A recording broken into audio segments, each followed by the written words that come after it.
Commercials just seem so commercialized. With GLAMGLOW, we do things differently. You know, we really wanted to make sure that the consumer saw where we come from and where our roots are. And our roots are from Hollywood, and that's where we live. This is where we do our business. GLAMGLOW is from Hollywood. So we really wanted to show a different side of GLAMGLOW. We're based in the entertainment world, and that's where GLAMGLOW is for. It's for the entertainment world. So what better way to show off a Hollywood product than creating like a big blockbuster Hollywood movie in 2 minutes.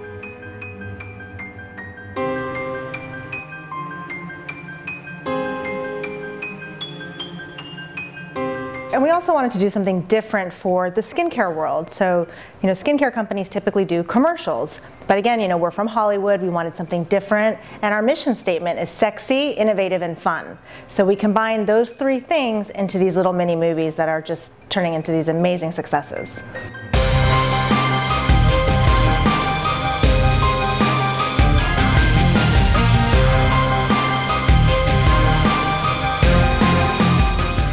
Doing commercials for GLAMGLOW is a lot different than other companies.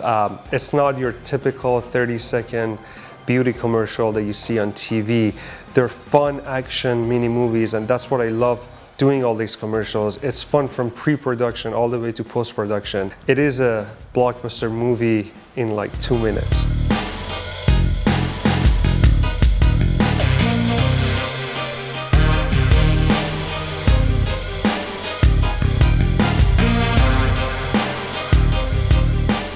The idea initially for doing these mini movies, Shannon and I, we really discussed that we needed to do something visually that you can see. And because Shannon, you know, had mentioned that she'd like to see more, you know, this movie sort of style, we sort of got together and we decided, you know, how do we move forward with the story? So in fact, we were really lucky because one person that actually works for us, Nima, he actually showed us some of his backstage sort of stuff that he'd done, his work that he'd done. It was better than anything we were seeing at these big production firms.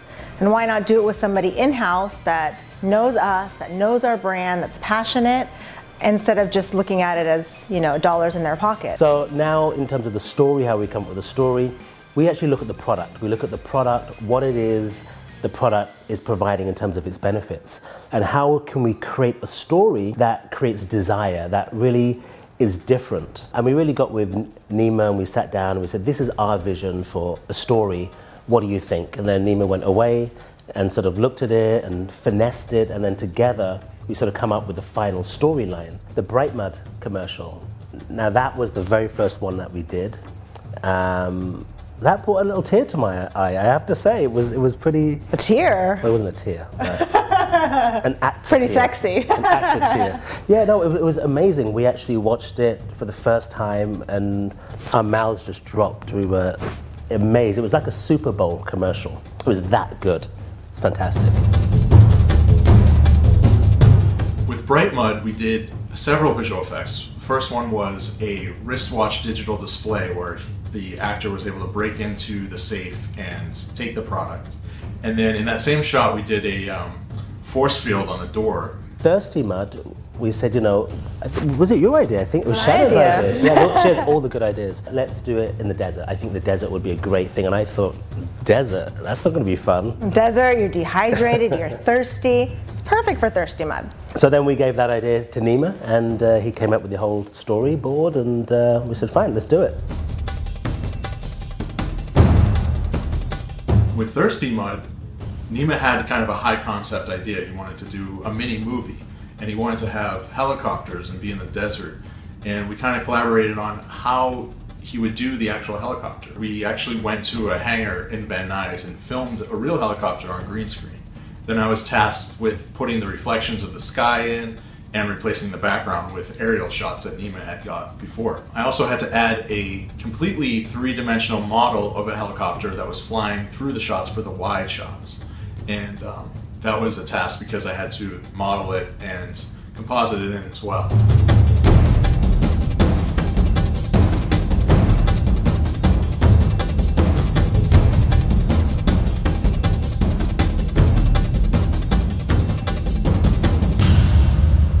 There's a lot of pre-production that is involved in all these movies. I sit down with the director of photography and we go over storyboards, we plan everything out, and there's usually so much material that we shoot in a single day of shooting.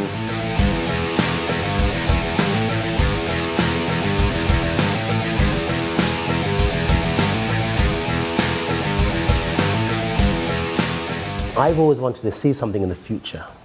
You know, I love all the futuristic films like Tron and In Time and those types of things.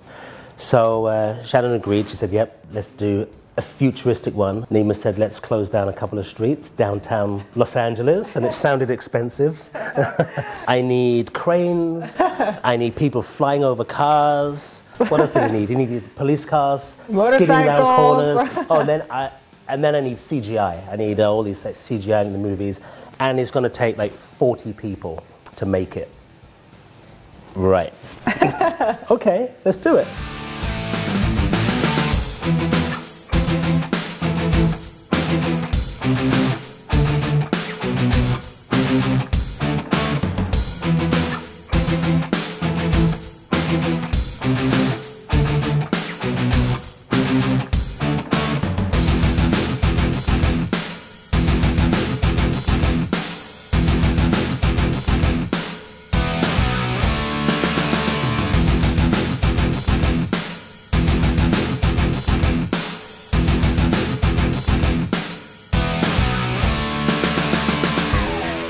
Power Mud, Nima took it to another level, and because we had worked on the other commercials, our relationship was in a good spot where we could collaborate more on the creative side.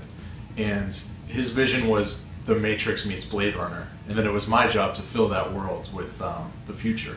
With the Power Mud product itself, we wanted to do something a little different. So we came up with this idea that she would actually have a screen that digitally printed out the product in 3D. So again, I had to make a 3D model of the box. Throughout the whole commercial, we ended up going back and forth a lot to perfect each effect, and especially on the 3D models.